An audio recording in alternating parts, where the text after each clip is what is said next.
are the God who was, who is, and is to come.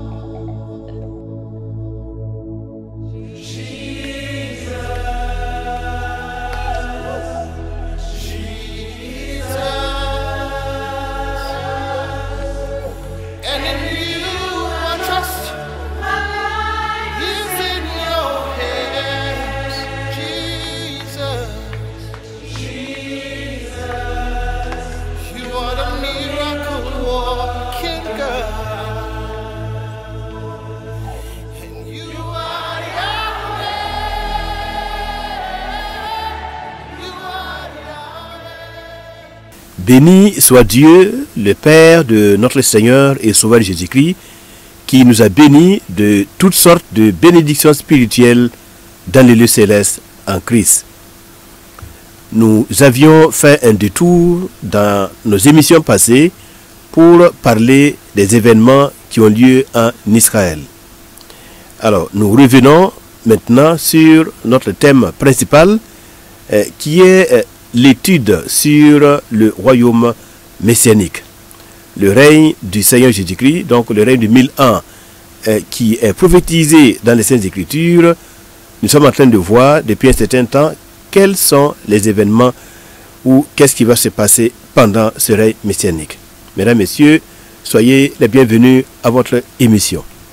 Nous allons voir aujourd'hui la défaite des démons, des anges déchus et de Satan. La défaite des démons, des anges déchus et de Satan.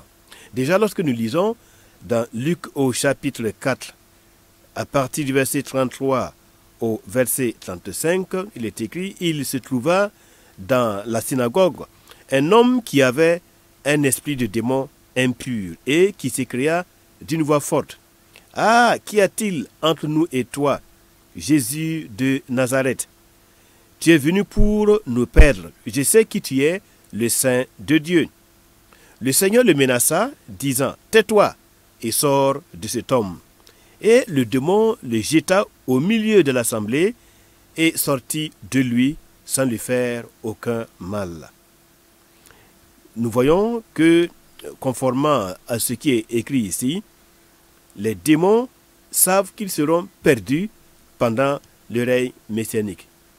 Ils le sont déjà pendant le ministère terrestre du Seigneur Jésus, et le Seigneur lui-même, il va donner la réalité de sa puissance en chassant les démons pendant qu'il était là, en guérissant les malades, en ressuscitant les morts. Mais il avait donné aussi ce pouvoir à ses serviteurs et nous le verrons dans la suite. Et ce pouvoir que le Seigneur Jésus manifeste sur les démons, sur les anges déchus et sur Satan, et c'est un avant-goût de ce qui va se passer pendant son règne messianique. Pendant son règne messianique, la défaite de Satan, des anges déchus et des démons, cette défaite sera totale et entière. Nous lisons dans Marc au chapitre 5, à partir du verset 6 au verset 7, « Ayant vu le Seigneur de loin, il accourut, se prosternant devant lui, et s'écria d'une voix forte, « Qu'y a-t-il entre moi et toi, Jésus, fils du Dieu très haut? Je t'en conjure, au nom de Dieu, ne me tourmente pas. » Encore une fois, nous voyons que les démons savent qu'ils seront tourmentés pendant le règne messianique.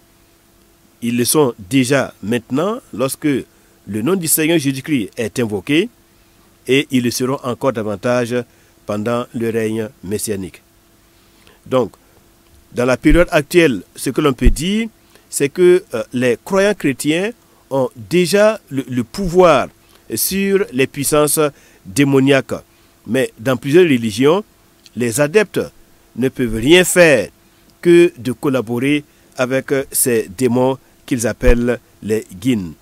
Lorsque nous lisons dans Luc au chapitre 10, du verset 17 au verset 19, il est écrit ceci, « Les 70 revinrent avec joie, disant, « Seigneur, les démons même nous sont soumis en ton nom. » Le Seigneur leur dit, « Je voyais Satan tomber du ciel comme un éclair. Voici, je vous ai donné le pouvoir de marcher sur les serpents et les scorpions et sur toute la puissance de l'ennemi, et rien ne pourra vous nuire. Dans Colossiens 2:15, il est parlé aussi de cette victoire de Jésus-Christ sur les dominations. Il est écrit, Colossiens 2:15, il a dépouillé les dominations et les autorités et les a livrées publiquement en spectacle en triomphant d'elles par la croix. Dès à présent, le Christ a dépouillé les dominations et les autorités. Il les a livrées publiquement en spectacle en triomphant d'elles par la croix. Et cette victoire sera encore d'autant plus éclatante et manifeste pendant son règne messianique.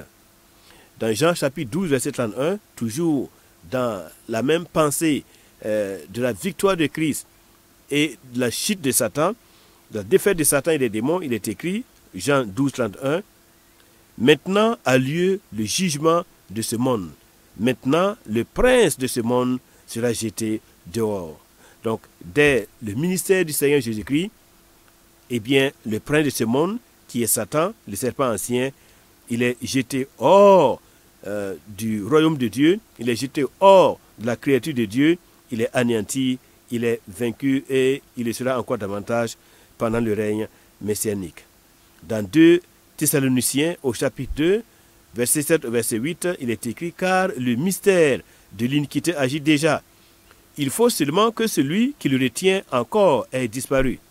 Et alors paraîtra l'impie que le Seigneur Jésus détruira par le souffle de sa bouche et qu'il anéantira par l'éclat de son avènement. » C'est pourquoi le prophète Ésaïe reprend au chapitre 14, verset 12 à 15, reprend le thème de la chute de Satan.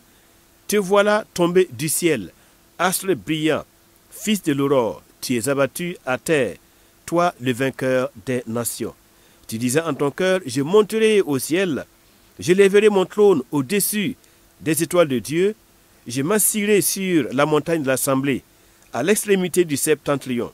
Je monterai sur le sommet des nuées, des nues. Je serai semblable au Très-Haut. Mais tu as été précipité dans le séjour des morts, dans les profondeurs de la fosse. » Et l'apôtre Jean, dans le livre de l'Apocalypse, au chapitre 20, à partir du verset 1 au verset 3, il va souligner aussi cette chute de Satan en disant ceci. « Puis j'ai vu descendre du ciel un ange qui avait la clé de l'abîme et une grande chaîne dans sa main. Il saisit le dragon, le serpent ancien, qui est le diable et Satan, et le lia pour 1000 ans. » Donc pour 1000 ans, c'est la période du règne messianique. Le règne messianique va durer 1000 ans sur terre. Donc il est lié pour 1000 ans. Il le jeta dans l'abîme. Donc l'abîme ici, c'est le séjour des morts pour les esprits, fermant et cela l'entrée au-dessus de lui, afin qu'il ne séduisait plus les nations jusqu'à ce que les 1000 ans fussent accomplis. Voilà. Donc pendant le règne messianique, le diable, le serpent ancien, le Satan, il est lié par un ange de Dieu, il est jeté dans un abîme qui est en quelque sorte le séjour des morts pour les esprits, et là, étant lié, il ne pourra plus séduire les nations, et donc le règne messianique sera un règne de paix, un règne de justice, un règne de joie et de prospérité. Dans Apocalypse 19, verset 20, il est écrit « Et la bête fut prise, et avec elle le faux prophète, qui avait fait devant elle les prodiges par lesquels il avait séduit ceux qui avaient pris la marque de la bête et adoré son image.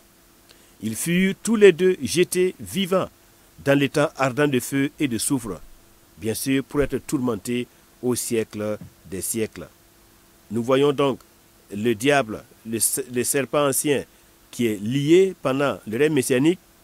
Par contre, la bête et le faux prophète sont jetés vivants directement dans l'étang ardent de feu et de soufre.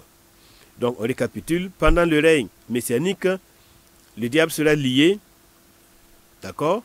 Il n'est pas encore jeté dans l'étang ardent de feu, son jugement viendra plus tard, après la dernière révolte qu'il va organiser contre le Messie et son royaume à Jérusalem. C'est après cette dernière révolte de Satan que le feu descendra du ciel et que le diable sera jeté dans les temps de feu et de soufre où se trouve déjà la bête et le faux prophète. Mais pendant le règne messianique, il est seulement lié, mis en prison pour qu'il n'ait plus la capacité d'influencer les hommes et les pousser à la rébellion et au péché.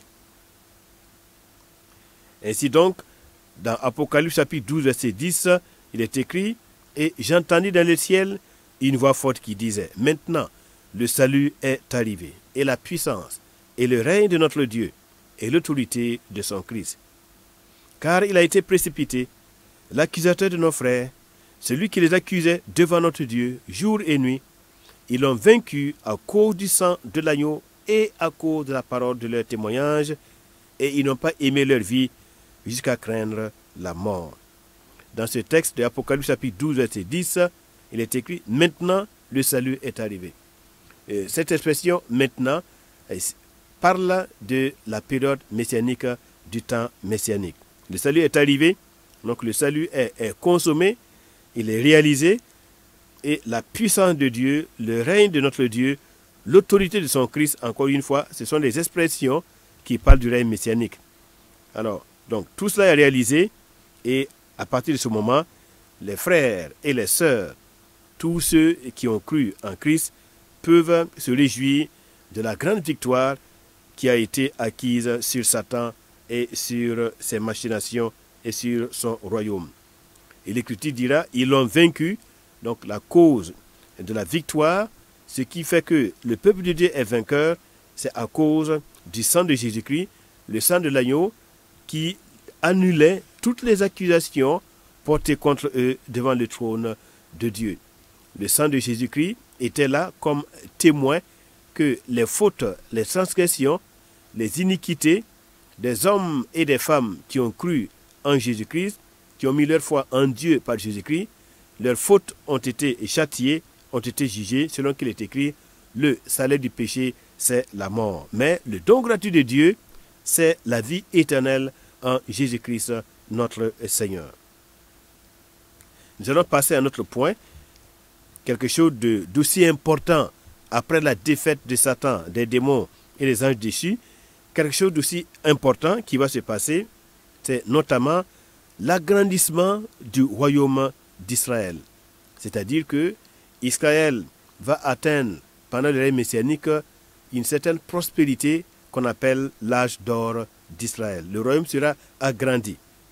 Lorsque nous lisons dans le livre de la Genèse, au chapitre 15, à partir du verset 18 au verset 21, Genèse 15, 18 à 21, il est écrit « En ce jour-là, l'Éternel fit alliance avec Abraham et dit « Je donne ce pays à ta postérité depuis le fleuve d'Égypte jusqu'au grand fleuve, au fleuve d'Euphrate, le pays des Kéniens, des Kénisiens, des Cadmoniens, des Hétiens, des Phérésiens, des Réphaïm, des Amoréens, des Cananéens, des Gigaziens et des Jébusiens. » Et dans Deutéronome chapitre 7, versets 1 à 2, l'Écriture déclare « Lorsque l'Éternel ton Dieu t'aura fait entrer dans le pays dont tu vas prendre possession, et qu'il chassera devant toi beaucoup de nations, les Hétiens, les Gigaziens, les Amoriens, les Cananéens, les Phérésiens, les Héviens et les Jébusiens, 7 nations plus nombreuses et plus puissantes que toi,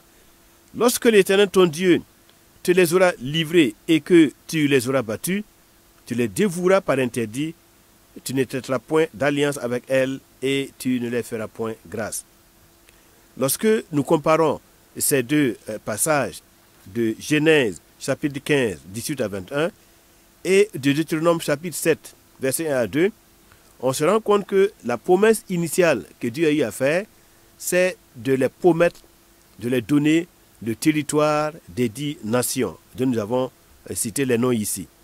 Mais en pratique, en réalité, ils n'ont pu, en tenant compte de Deutéronome chapitre 7, 1 à 2, ils n'ont pu que ils ont pu seulement occuper le territoire de 6 nations.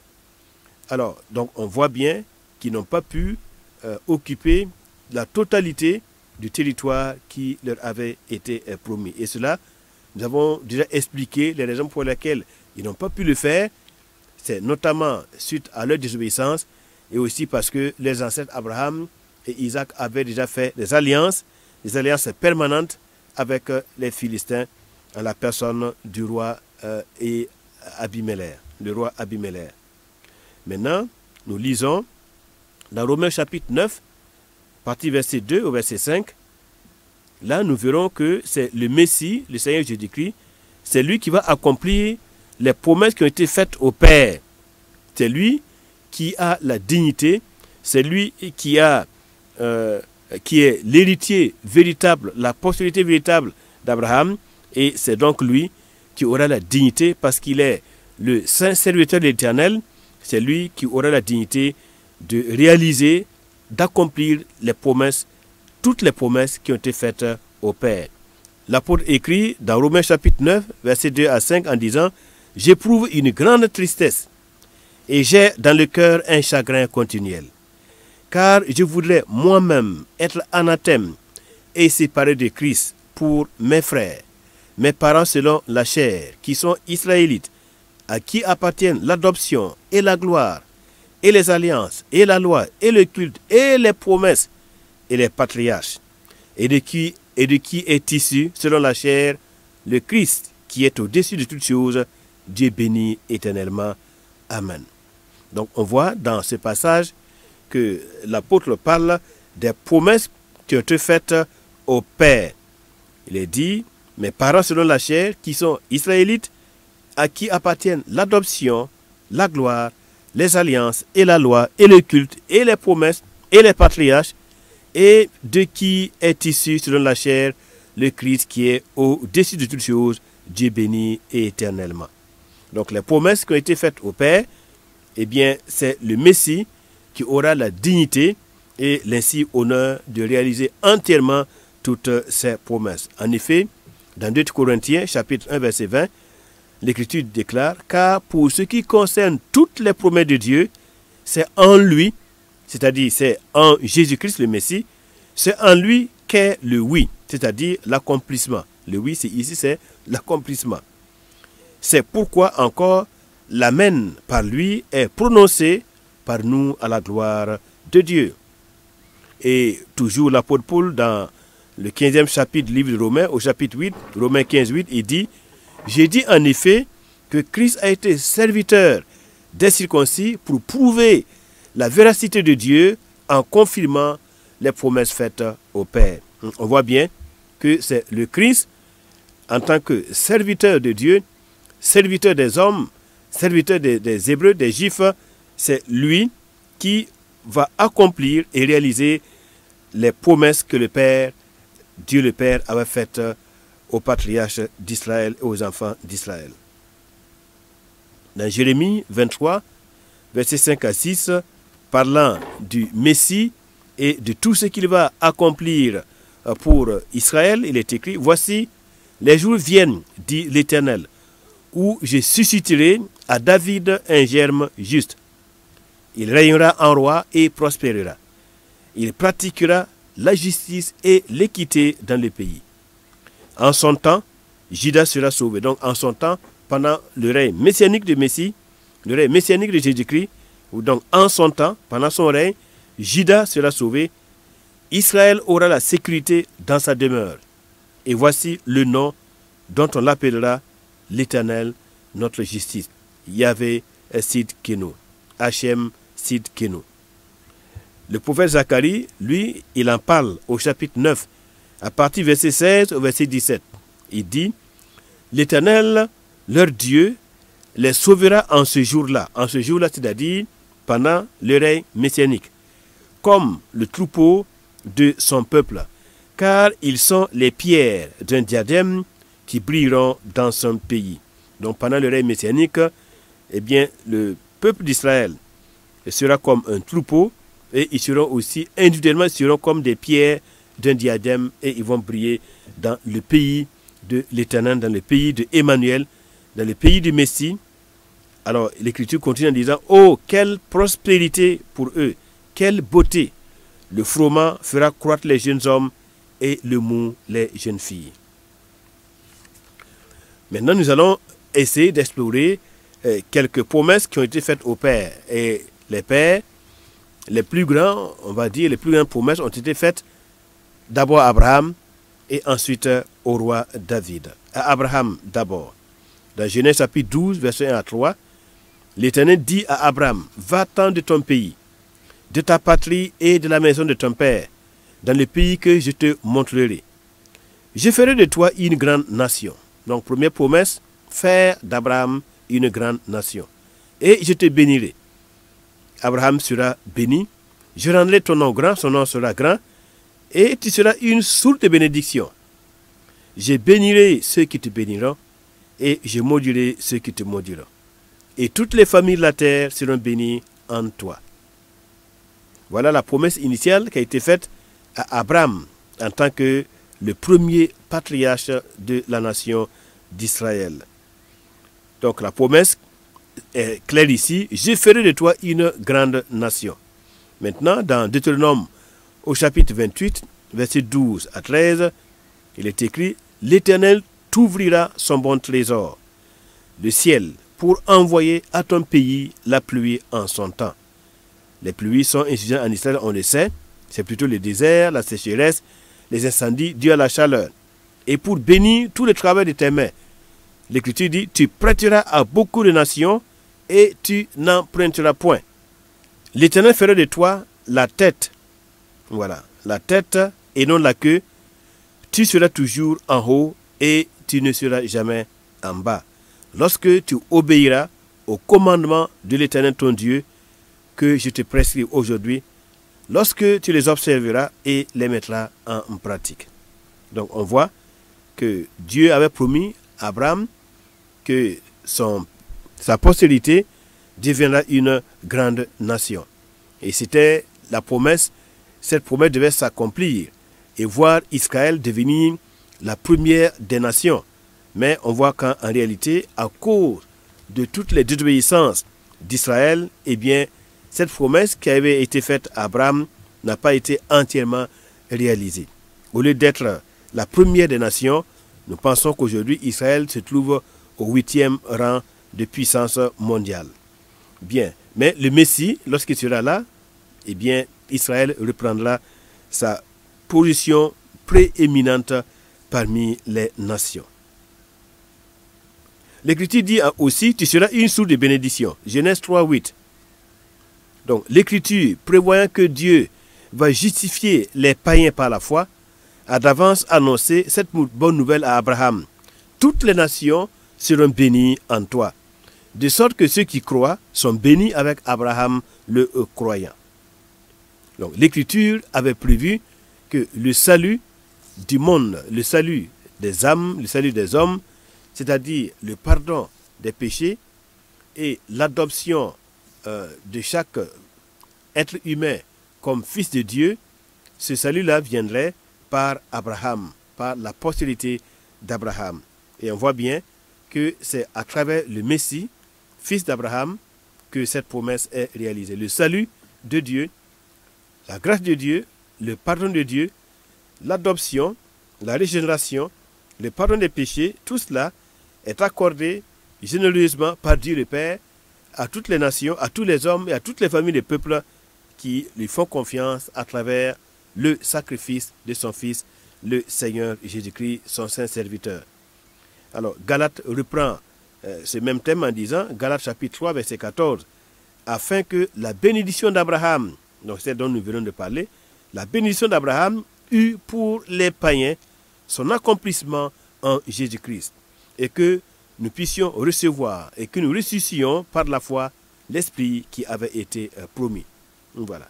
Donc, la promesse faite à Abraham, qu'il sera une source de bénédiction, cette promesse va s'accomplir et elle s'est accomplie en la personne du Mashiach, le Messie Jésus-Christ, Fils de Dieu.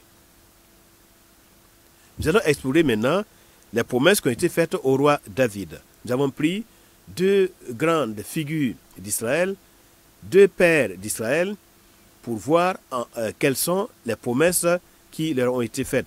Et ces deux grandes figures sont Abraham et le roi David.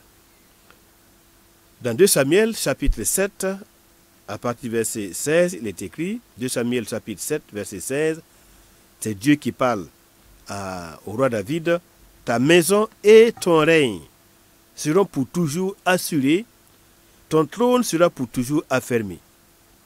C'est encore peu de choses à tes yeux, Seigneur éternel. Tu parles aussi de la maison de ton serviteur pour les temps à venir, donc pour les temps messianiques. Et tu daignes instruire un homme de ces choses. Seigneur éternel, maintenant, Seigneur éternel, tu es Dieu et tes paroles sont vérité. Et tu as annoncé cette grâce à ton serviteur. Veille donc bénir la maison de ton serviteur afin qu'elle subsiste à toujours devant toi. Car c'est toi, Seigneur éternel, qui as parlé, et par ta bénédiction, la maison de ton serviteur sera bénie éternellement. Le prophète Ésaïe, au chapitre 9, verset 5, verset 7, il enchérit en disant, « Car un enfant nous est né, un fils nous est donné, et la domination reposera sur son épaule. » On voit bien que Ésaïe explique comment Dieu va accomplir la promesse qui a été faite par le Seigneur au roi David dans 2 Samuel chapitre 7. C'est que Dieu va envoyer son fils, voilà, dans les termes, un enfant nous est né, un fils nous est donné, et la domination reposera sur son épaule. Donc la royauté, voilà, le pouvoir royal reposera sur son épaule. Il sera roi de toute la terre, et nous savons que c'est le Messie qui va régner sur le trône du roi David à Sion pendant le règne messianique. Et on l'appellera admirable, conseiller, Dieu puissant, Père éternel, prince de la paix. Donner à l'empire de l'accroissement et une paix sans fin au trône de David et à son royaume. L'affermir et le soutenir par le droit et par la justice, dès maintenant et à toujours, voilà ce que fera le zèle de l'Éternel des armées.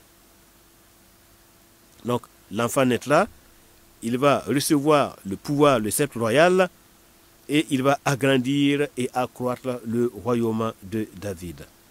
Il va donner une paix sans fin au trône de David et à son royaume. Il va affermir et le soutenir par le droit et par la justice. Le prophète Jérémie, de son côté, au chapitre 23, versets 5 à 6, dit, parlant du Messie, qui sort des reins du roi David, donc le Messie qui est né de la postérité du roi David, le prophète Jérémie dit, voici, les jours viennent. Donc ces jours qui viennent, eh bien c'est les temps messianiques. Les jours viennent, dit l'Éternel, où je susciterai à David un germe juste. Il régnera en roi et prospérera. Il pratiquera la justice et l'équité dans le pays. En son temps, Juda sera sauvé. Donc pendant le temps messianique, Juda sera sauvé. Israël aura la sécurité dans sa demeure. Et voici le nom dont on l'appellera l'Éternel notre justice, Yahvé Sidkenu ou encore Hachem Sidkenu. L'évangéliste Luc, au chapitre 2, verset 11, reprend le même thème de la promesse d'un roi qui viendrait par la postérité du roi David. Il est écrit, Luc 2, 11, c'est qu'aujourd'hui, dans la ville de David, il vous est né un sauveur qui est le Christ, le Seigneur. Aujourd'hui, dans la ville de David, il vous est né un sauveur qui est le Christ, le Seigneur.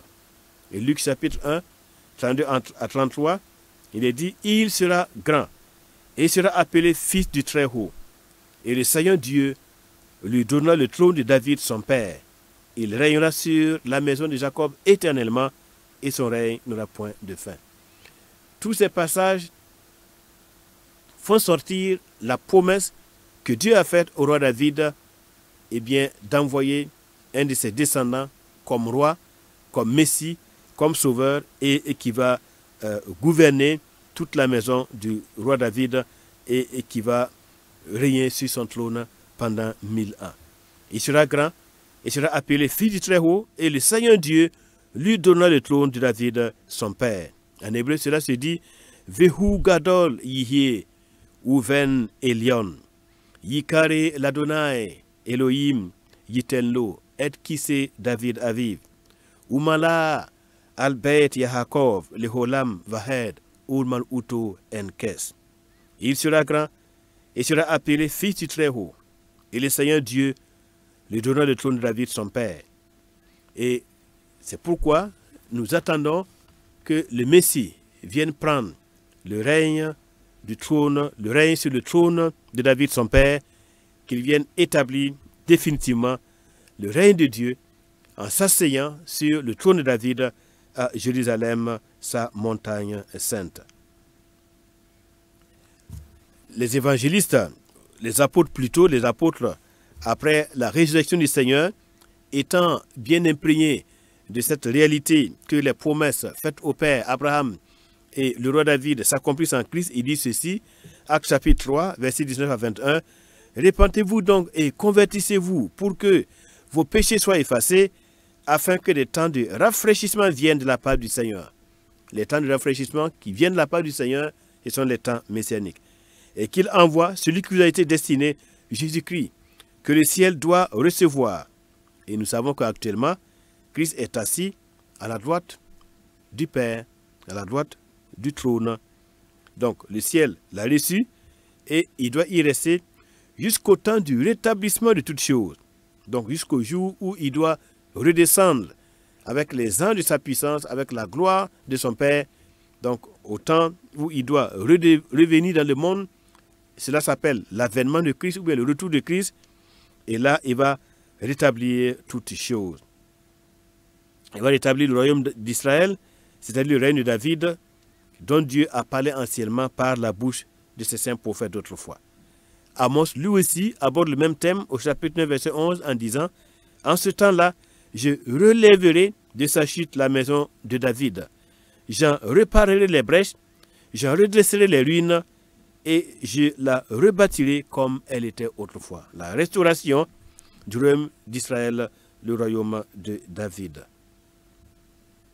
Dans le Nouveau Testament, l'apôtre Matthieu commence d'ailleurs son évangile par ce verset, Matthieu 1, en disant « Généalogie de Jésus-Christ, fils de David, fils d'Abraham. » On voit bien qu'en voulant synthétiser ou en voulant rédiger le message sur l'évangile du royaume de Dieu qui vient par Jésus-Christ, eh bien, l'évangéliste commence, Matthieu commence à citer la généalogie de Jésus-Christ par le roi David et l'ancêtre Abraham. Maintenant, nous voyons dans le livre d'Apocalypse, chapitre 22, au verset 16, il est écrit « Moi, Jésus, j'ai envoyé mon ange pour vous attester ces choses dans les églises. Je suis le rejeton et la postérité de David, l'étoile brillante du matin. » On voit toujours sa venue et sa personne liées aux promesses faites à David. Je suis le rejeton et la postérité de David. En hébreu, cela se dit Anohi Shoresh David, Vetolato Kohav Noga Ashahar. Anohi Shoresh David, Vetolato Kohav Noga Ashahar. Je suis le rejeton et la postérité de David. Nous sommes en train de démontrer que c'est par Jésus-Christ que les promesses qui ont été faites au Père, les plus grands étant Abraham et le roi David, donc c'est par Christ que les promesses qui ont été faites au Père s'accomplissent entièrement et totalement. Matthieu et Jean veulent nous enseigner que Jésus-Christ est celui qui accomplira, c'est-à-dire lors de sa deuxième venue, il va accomplir les promesses faites au roi David. Les promesses faites au roi David, c'est concernant la royauté sur terre. Et la promesse faite à Abraham, c'est la bénédiction du salut, le don de la vie éternelle. Donc il y a deux promesses qui constituent le même évangile. La première promesse a été faite à Abraham et elle concerne le salut des nations.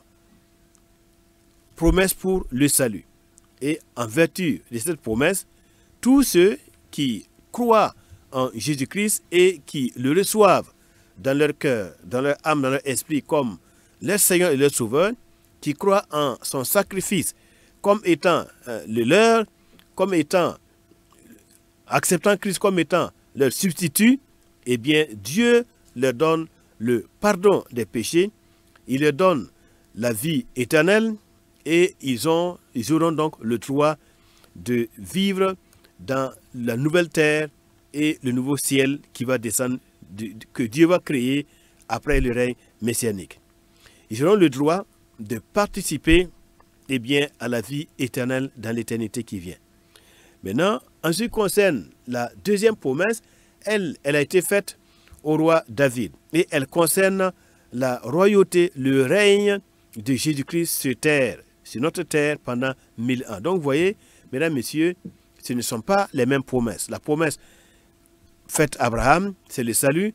La promesse faite au roi David, c'est de rétablir le royaume d'Israël et de permettre à un descendant du roi David de régner pendant 1000 ans pour prouver la véracité de Dieu concernant les promesses qu'il a eu à faire au patriarche, le roi David. Voilà.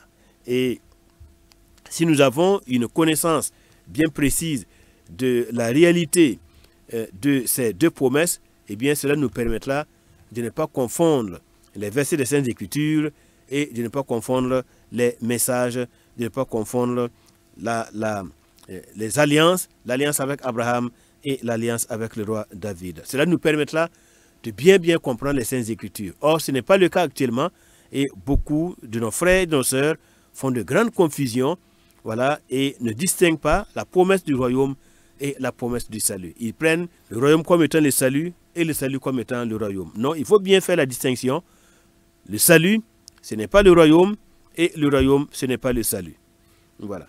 En conclusion, pour cette partie, nous pouvons dire que le message sur le salut par la grâce, au moyen de la foi, est bien connu par de nombreux chrétiens et serviteurs de Christ. Donc je répète, le salut par la grâce de Dieu au moyen de la foi, bon, ce message-là est bien connu par les chrétiens. Par contre, nous avons perdu le message sur le royaume. Nous devons donc rechercher ce message-là. Le royaume et sa venue, sa proximité, sa réalité sur terre, le royaume était au centre des enseignements et de la prédication de notre Seigneur Jésus-Christ. Et le Seigneur nous a enseigné des paroles, des paraboles sur ce que serait le royaume. Par exemple, quand vous prenez à partir de Matthieu chapitre 13, vous avez les paraboles du royaume. Ce ne sont pas des paraboles du salut, mais plutôt les paraboles du royaume. Donc le royaume, c'est le temps où le règne de Dieu viendra sur terre, sur notre terre, par celui qu'il a désigné et dont il a fait la promesse au roi David, donc Jésus-Christ, qui viendra et qui va établir son règne de 1000 ans. Il nous a demandé, le Seigneur nous a demandé de rechercher ce royaume-là de tout notre cœur. Dans Matthieu, chapitre 6, verset 33, il a dit, « Cherchez premièrement le royaume de Dieu et sa justice. » Cherchez premièrement le royaume de Dieu et sa justice. Dans Matthieu, au chapitre 6, verset 9, le Seigneur nous enseigne même à prier pour que ce règne-là vienne. Il nous apprend à prier pour que vienne ce règne. Dans Matthieu, chapitre 6, verset 9.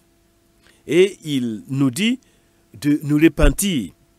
Clairement, son premier message qu'il a eu à annoncer lors du début de son ministère, dans Matthieu chapitre 4, verset 17, il disait « Repentez-vous car le royaume de Dieu est proche ». Là, vous voyez qu'il ne parle pas du salut, mais il parle du rétablissement du royaume de David. Il parle de l'accomplissement de la promesse que Dieu a faite à David, et bien de lui créer une maison et de permettre à un de ses descendants de régner pendant 1000 ans. Alors, lorsque nous lisons les enseignements du Seigneur Jésus-Christ dans les évangiles, on se rend compte que l'appel à devenir disciple c'est en fait l'appel à prendre le joug du royaume sur nous-mêmes. L'appel à devenir disciple, c'est à la fois un appel à accepter le joug du royaume. Comme il dit dans Luc chapitre 9, verset 62, le Seigneur lui répondit, « Quiconque met la main à la charrue et regarde en arrière n'est pas propre au royaume de Dieu. » Donc vous voyez ici encore une fois, il ne parle pas du salut, mais pas du royaume de Dieu, son règne messianique. Quiconque met la main à la charrue et regarde en arrière n'est pas propre au royaume de Dieu. Nous sommes donc appelés à réorganiser nos vies pour nous concentrer sur cette seule priorité. La priorité, c'est le royaume. Cherchez d'abord le royaume de Dieu et sa justice, et tout le reste vous sera accordé. Vous savez, nous sommes dans un monde de souffrance et de lutte, et cela est inéluctable et inévitable. Maintenant, on sait que si nous prenons le joug du royaume de Dieu sur nous, nos souffrances dans le monde présent auront un sens, parce que, alors, nos souffrances vont permettre au Seigneur, eh bien, d'améliorer l'humanité, c'est-à-dire que nous allons travailler à la rédemption du monde en acceptant d'être ouvriers avec Dieu et co-ouvriers avec Christ par nos souffrances, par ce que nous faisons, par notre engagement, par le don de notre vie, par nos prières, nos supplications, alors par le sacrifice de notre vie, eh bien, nous allons nous associer au Seigneur pour qu'il commence à réparer l'humanité en attendant que le Messie, le Seigneur Jésus-Christ, vienne, qu'il prenne le gouvernement du monde sous son autorité et qu'il apporte un monde nouveau, un monde de justice, un monde de paix et un monde de joie. Donc, on voit bien que c'est de notre responsabilité de travailler à l'avènement du royaume. En attendant son retour, c'est à nous de travailler pour hâter, pour accélérer la venue de ce royaume, afin qu'il ne tarde plus. Bien, nous savons que dans le royaume, la présence de Dieu sera indéniable. Voilà. La présence de Dieu sera indéniable. Et si nous parvenons à y être, donc à être dans ce royaume, alors nous aurions accompli notre objectif, voilà notre but d'avoir existé sur terre, c'est-à-dire le connaître et nous sentir proches de lui, nous sentir dans sa présence. Il est temps donc pour les disciples de Christ de redonner à cet enseignement perdu sur le royaume, eh bien, sa place au centre de nos messages. Il est temps pour nous d'apprendre à intérioriser les enseignements de Christ sur le royaume. Voilà, dans leur contexte. Il faut apprendre à intérioriser les enseignements de Christ sur le royaume. Le Seigneur Jésus nous a enseigné qu'il vaut la peine d'abandonner tout ce que nous avons pour le rechercher, pour chercher le royaume. Si nous le faisons, et que ce que nous gagnerons va dépasser de loin ce que nous aurions perdu. Il incombe donc à chaque chrétien d'accomplir sa part pour hâter, pour accélérer le retour du Seigneur, c'est-à-dire l'avènement du royaume, selon 2 Pierre 3, 12. Tandis que vous attendez et hâtez l'avènement du jour de Dieu, à cause duquel les cieux enflammés se dissoudront et les éléments embrasés se fondront. Donc, cherchez comme priorité le royaume et la justice du royaume. Pratiquez la justice et enseignez les autres à le faire, selon Daniel 12, verset 3. Il faut aussi croire profondément au retour du Seigneur Jésus. Ça, c'est notre responsabilité. 1 Thessaloniciens 1, verset 9 à 10 nous dit, car on raconte à notre sujet quel accès nous avons eu auprès de vous et comment vous êtes convertis à Dieu en abandonnant les idoles pour servir le Dieu vivant et vrai et pour attendre des cieux son Fils. Et pour attendre des cieux son Fils, qu'il a ressuscité des morts, Jésus qui nous délivre de la colère à venir. Donc non seulement ils se sont convertis en abandonnant les idoles pour servir le Dieu vivant et véritable, mais aussi pour attendre des cieux son Fils. C'est pour ça que je disais qu'il est de notre responsabilité de hâter l'avènement du Messie, le retour du Messie, en nous engageant et en diffusant le message concernant son royaume, qui est totalement différent du salut. Il faut prier pour que son règne vienne. Et dans Matthieu chapitre 24, verset 12, là, on nous enseigne qu'en attendant son retour, non seulement il faut prier pour que ce règne vienne, mais aussi il faut pratiquer la charité. Parce qu'il est écrit, l'iniquité se sera accrue, la charité du plus grand nombre se refroidira. Or, il faut bien que lorsque le Fils de l'homme sera sur la terre, il faut bien qu'il trouve des hommes dans la foi. Or, la foi, sans la charité, est une foi qui est morte. C'est pourquoi l'Écriture dit, il nous faut pratiquer la charité. Il nous faut pratiquer la charité. Mais l'iniquité va accroître, va être très grande dans les temps derniers. Donc le péché sera à un niveau jamais atteint et cela, ça va décourager beaucoup d'hommes et de femmes. Cela va être un rocher de scandale, une pierre de chute, un pierre d'achoppement pour plusieurs qui vont refroidir dans leur foi et qui ne vont plus pratiquer la charité. Alors donc, nous devons être avertis en ce qui concerne ces choses-là et enlever tous les pièges possibles de notre vie afin que nous soyons les ouvriers du royaume afin d'accélérer la venue de son royaume. Il nous faut étudier à comprendre la vie pendant le royaume. Il nous faut aussi vivre dans la sanctification et servir chaque jour le Seigneur pour que son règne vienne. Selon 2 Pierre, chapitre 3, verset 11. Puisque donc toutes ces choses doivent se dissoudre, c'est Pierre qui parle, quelles ne doivent pas être la sainteté de votre conduite et de votre piété. Puisque donc toutes ces choses doivent se dissoudre, quelles ne doivent pas être la sainteté de votre conduite et de votre piété. Et Hébreux renchérit en disant, chapitre 12, verset 14, recherchez la paix avec tous et la sanctification, sans laquelle personne ne verra le Seigneur. Il nous faut donc développer des qualités et des vertus pour que l'entrée dans le royaume éternel de notre Seigneur, le Sauveur Jésus-Christ, nous soit largement accordée et que nous puissions participer à la première résurrection.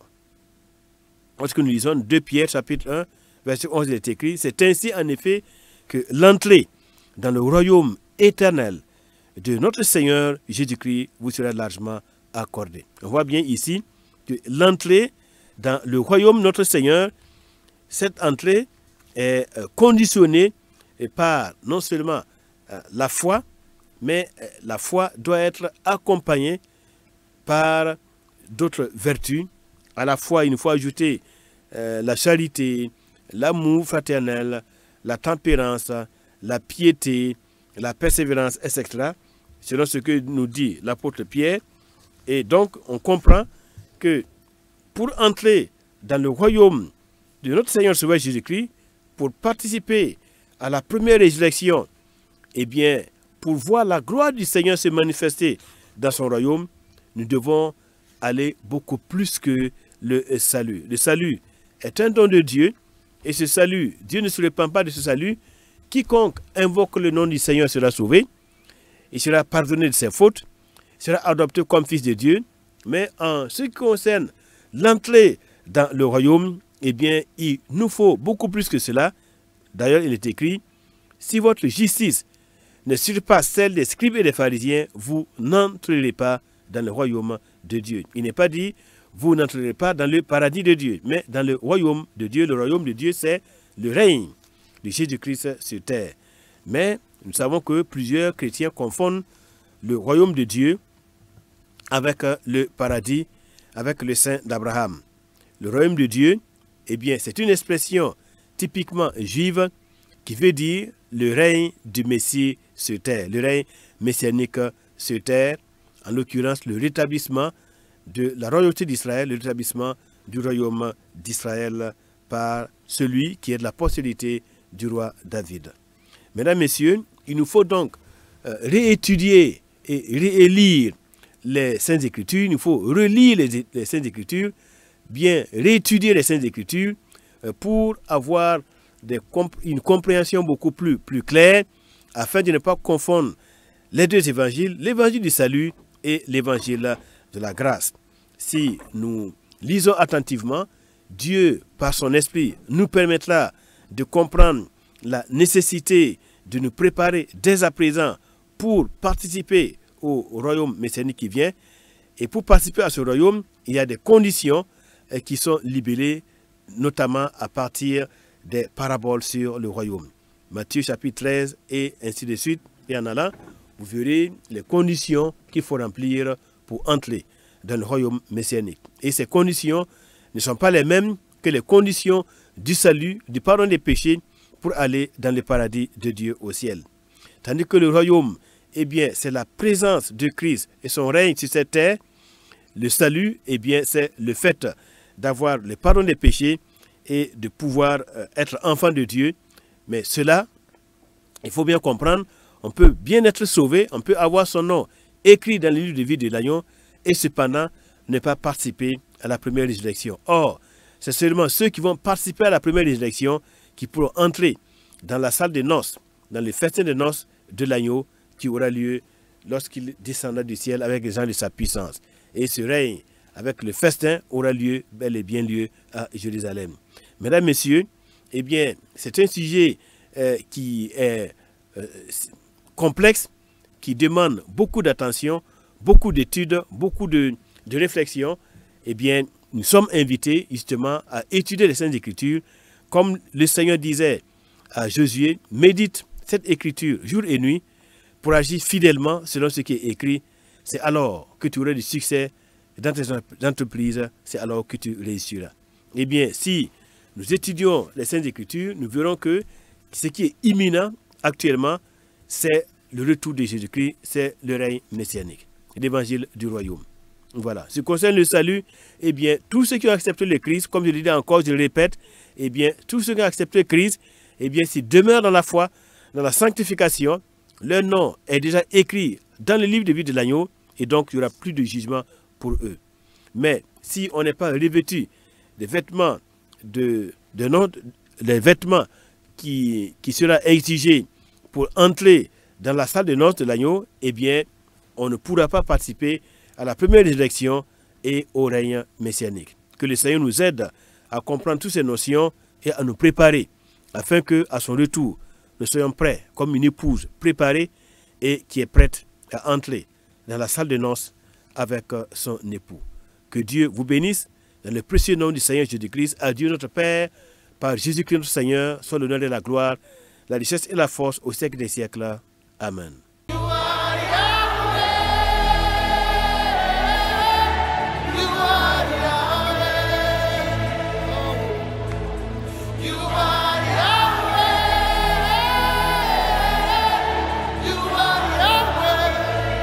Ha ha ha!